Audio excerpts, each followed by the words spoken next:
Vous écoutez France Culture.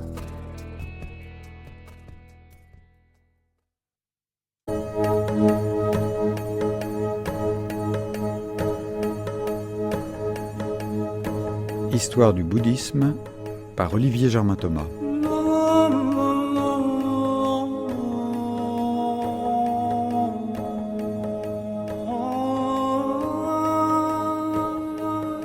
Onzième émission, le Zen.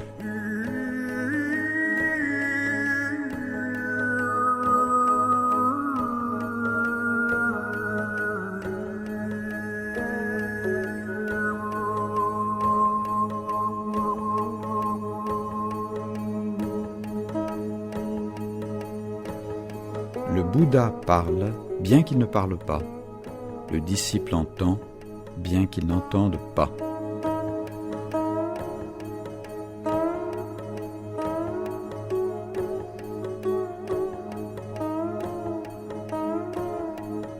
Un moine demande à son précepteur « Qu'est-ce que le Bouddha ?»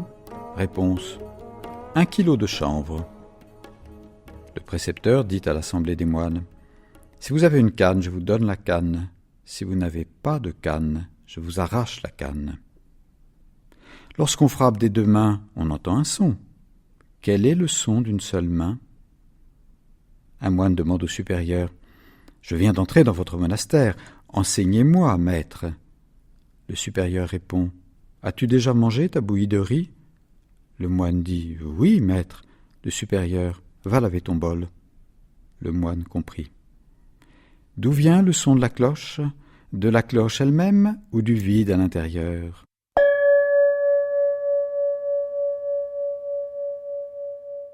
Voici quelques exemples de koan à associer à ces petits poèmes qui servent d'exergue à chacune des émissions, comme celui-ci.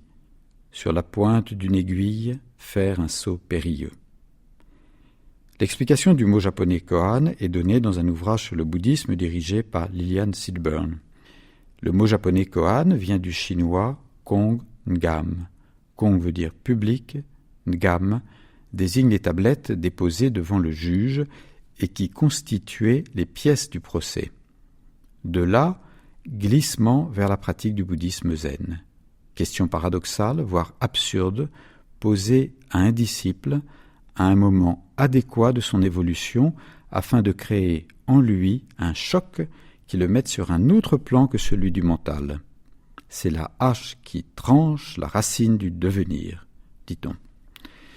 Le disciple doit méditer sur un koan, jusqu'à ce qu'une certaine lumière jaillisse. Il passe alors à un autre koan. Le maître choisit le koan en fonction des aptitudes du disciple. Comme le Chan, devenu zen, le koan prend sa source en Chine, mais c'est au Japon qu'il est resté vivant après l'introduction du zen.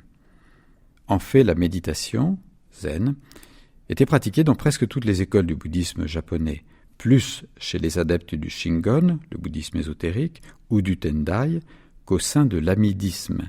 Mais c'est surtout à partir de l'époque de Kamakura que le zen, pour reprendre l'analyse de Jacques Boros, qui est un des principaux enseignants zen en France, marqua d'une empreinte indélébile la civilisation, la mentalité et la vie quotidienne japonaise. Le pouvoir était entre les mains de militaires qui s'étaient installés loin de Kyoto la raffinée, où l'empereur n'avait plus qu'un pouvoir symbolique. Voir dans l'engouement des nouveaux dirigeants un anti-intellectualisme est allé un peu loin, mais il apparaît évident que la radicalité et le dépouillement du zen convenaient à ces guerriers. La non-pensée, munen, est une des clés des arts martiaux, le bushido. On sait que le fin du tir à l'arc est de pouvoir atteindre la cible les yeux fermés. Quant aux samouraïs, ils ne doivent pas être embarrassés par leur mental. Ils doivent éveiller en eux l'instinct le plus profond qui leur permet de devancer le geste de leur adversaire. Le lien entre un moine pacifique, assis en méditation, dans la plus grande immobilité, et un combattant dont le dessein, pas toujours, mais parfois, est de faire jaillir de son adversaire une gerbe de sang qui ressemblerait à des pétales de pivoine s'affaissant après la floraison, pour reprendre une image japonaise, ce lien n'est pas évident pour nous. il l'a été au Japon. Le lien est celui de la concentration et de l'éveil d'une nouvelle conscience. Je n'ai pas dit que les moines étaient bellicistes, j'ai dit que le pouvoir militaire a favorisé l'expansion du zen. Nous avons connu cela chez nous.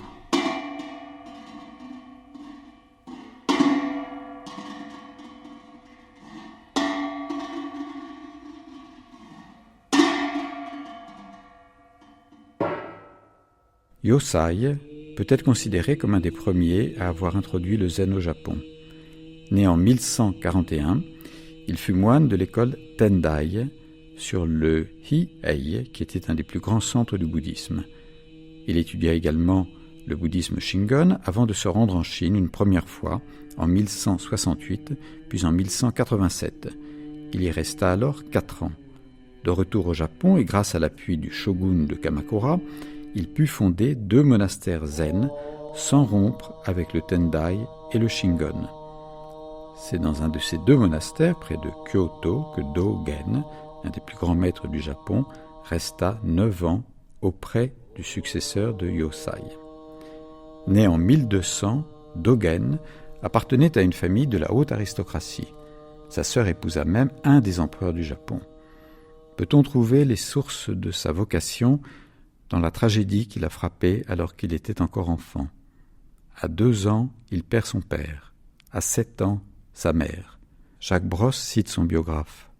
Lors des funérailles de sa mère, l'enfant, en regardant s'élever la fumée de l'encens au-dessus du temple où elles avaient lieu, prit conscience de l'impermanence de la vie. Dès lors, se manifesta en lui l'esprit d'éveil. Il devint moine sur le mont Hihei, puis dans le monastère fondé par Yosai, et enfin, initiation habituelle, il se rendit en Chine en 1223. Il n'est pas satisfait par l'enseignement qu'il reçoit. Il erre, cherche un maître, un autre, et puis il en trouve un, qui s'incline même devant lui, considérant qu'il avait atteint l'éveil. De retour au Japon, Dogen doit lutter contre des rivaux avant de pouvoir trouver un lieu de paix sur le mont Eihei, dans la région montagneuse de Fukui, à l'écart du monde. Il renonce à ses tentatives syncrétistes en se consacrant à la méditation assise, zazen. C'est là qu'il fonde une des 2 branches principales du zen, le zen Soto. L'autre branche étant le zen Rinzai, fondé auparavant par Yosai, et qui attache une plus grande importance à l'usage des koans. Autre différence, dans l'école Soto, pendant la méditation, les moines ou élèves sont assis face au mur, dans le zen Rinzai, face à l'allée centrale. Cela a un sens, le Soto pratique une coupure plus nette. Zazen, méditation assise, est le terme utilisé pour distinguer la technique méditative qui varie selon les écoles, mais dont la finalité est toujours la même, dépasser l'emprise du mental et, si possible, atteindre la nature de Bouddha que chacun porte en soi. Dogen a défini les points essentiels du zazen, 7 points que j'emprunte à Philippe Cornu. Alors résumons ces 7 points. Pour celui qui est avancé dans la pratique de la méditation, on peut éventuellement pratiquer le zazen, soit dans des lieux bruyants, soit même dans des foules, pourquoi pas dans une gare, dans un aéroport. Mais au départ, il est évident que pour atteindre l'apaisement de l'esprit, il vaut mieux avoir un lieu paisible et silencieux, et très souvent d'ailleurs, dans les temples zen au Japon, ce sont des lieux qui sont entourés de la nature. Deuxièmement, s'asseoir sur un coussin rond. Cela permet effectivement de soulever un tout petit peu le buste et de faire en sorte que les genoux soient un tout petit peu plus bas. Troisièmement, prendre la posture du lotus ou du semi-lotus. La posture du lotus est difficile pour quelqu'un qui n'est pas initié. Il s'agit de mettre le pied droit sur la cuisse gauche et le pied gauche sur la cuisse droite. C'est la posture que l'on voit sur les statues du Bouddha. Mais si on n'y arrive pas, il est très possible d'adopter la posture dite du semi-lotus, c'est-à-dire qu'il n'y a que un des 2 pieds qui se trouve sur la cuisse de l'autre côté. Quatrièmement, se tenir avec le dos bien droit. Quand on assiste à des méditations dans des centres occidentaux, on voit tout de suite ceux qui ont été initiés par le zen. Ils se tiennent vraiment très droit.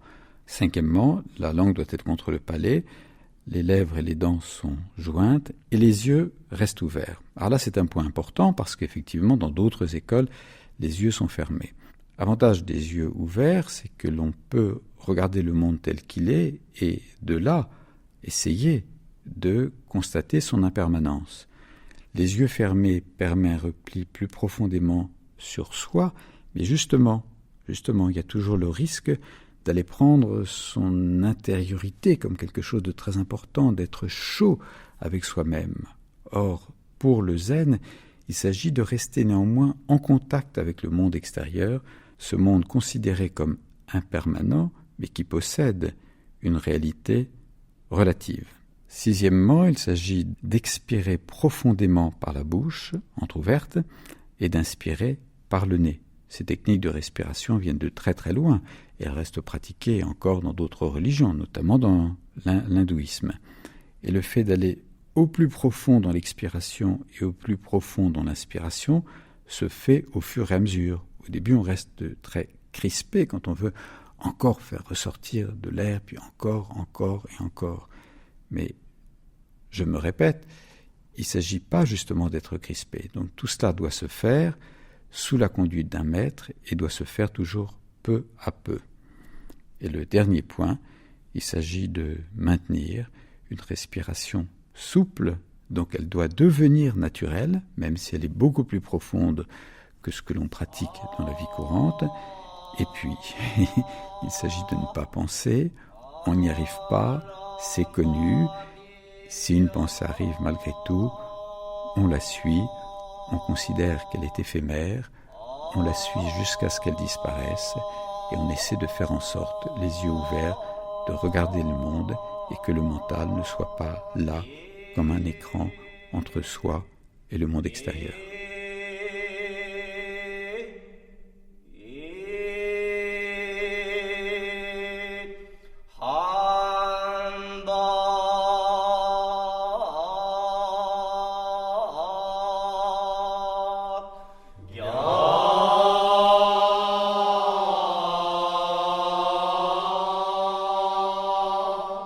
Dogen a laissé des ouvrages en chinois, mais l'essentiel de sa pensée a été écrit en japonais, principalement le Shobo Genzo, trésor de l'œil de la vraie loi, que certains considèrent comme le texte le plus important de la philosophie bouddhique japonaise. Retour en arrière. N'oublions pas que ce bouddhisme zen, qui au XXIe siècle laisse sa marque sur les mentalités et l'esthétique des 5 continents, a été transmis en Chine par le moine indien Bodhidharma, qui aurait débarqué à Canton le 21 septembre 527 et aurait rencontré à Nankin Sa Majesté l'empereur du pays du Milieu, avec lequel il eut ce dialogue qui peut être considéré comme un des premiers koans, en tout cas comme une bonne leçon de bouddhisme. L'empereur: depuis le début de mon règne, j'ai construit tant de temples, copié tant de textes sacrés, aidé tant de moines. Selon vous, quel est mon mérite? Bodhidharma: aucun mérite. Et pourquoi donc? Ce ne sont là que des actions inférieures. Elles portent encore la marque du monde et sont comme des ombres qui suivent les objets. Une action vraiment méritoire est remplie de pure sagesse, parfaite et mystérieuse. Sa nature réelle est au-delà de la portée de l'intelligence humaine. L'empereur: alors quel est le premier principe de la sainte doctrine? Bodhidharma: rien ne peut être qualifié de saint dans le principe qui est, par définition, vaste et vide. Qui donc est celui que j'ai en face de moi? Je l'ignore, Majesté.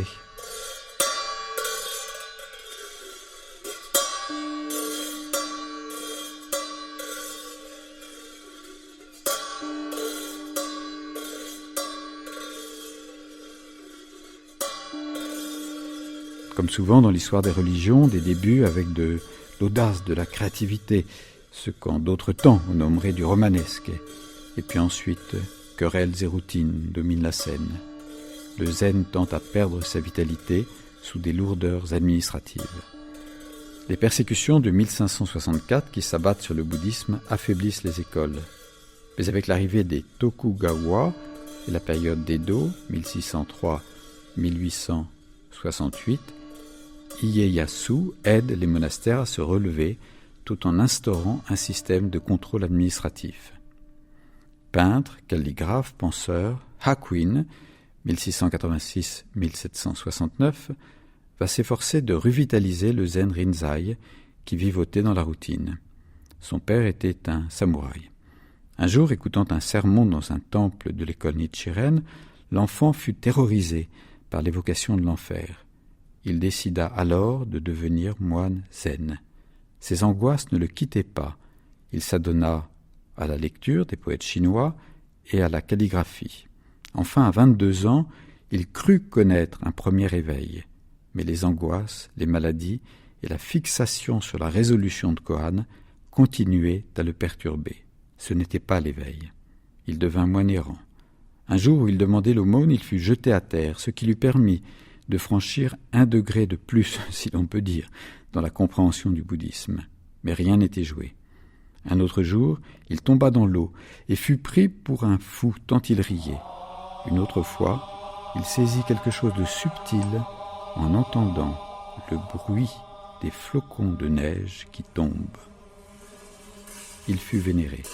Beaucoup de disciples l'entourèrent. Il enseignait, il écrivait, il peignait. Avec l'âge, il sentit que son art atteignait son plein épanouissement. Entre 80 et sa mort, à 83 ans, il peignit davantage que pendant tout le reste de sa vie. Il laissa de nombreux disciples après avoir renouvelé en profondeur la pratique du Kohan. Quel est le bruit que fait le claquement d'une seule main ?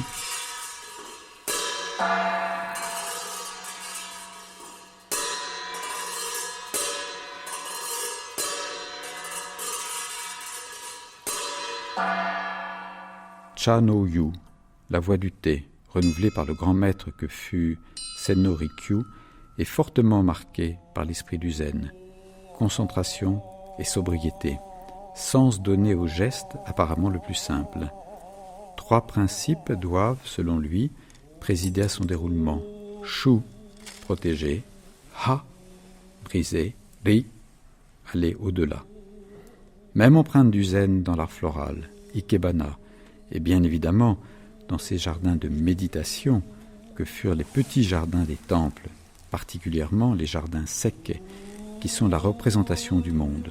Ne pas y voir des symboles, mais une réalité nue, sans concept, une pierre dressée ou du sable ratissé susceptible de nous conduire vers l'illumination non mentale.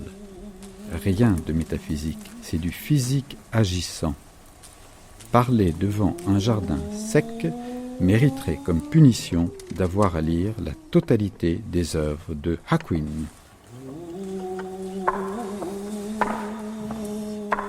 La forme ramassée du haïku exprime la fulgurance d'une image ou d'un sentiment lié à la nature.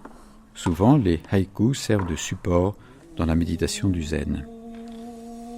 Ils sont sans parole, l'hôte, l'invité et le chrysanthème blanc, Basho. À celui qui la poursuit, la luciole offre sa lumière, Otomo Oemaru. Étincelle d'eau sur la mousse, ô corps aimé, devenu poussière, Oetomatsu.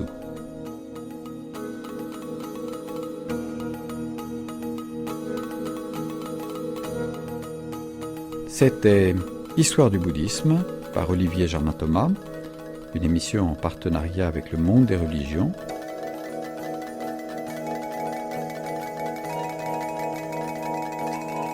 Prise de son et mixage Michel Mestre et Benjamin Vignal. Réalisation Nathalie Trianda-Filides.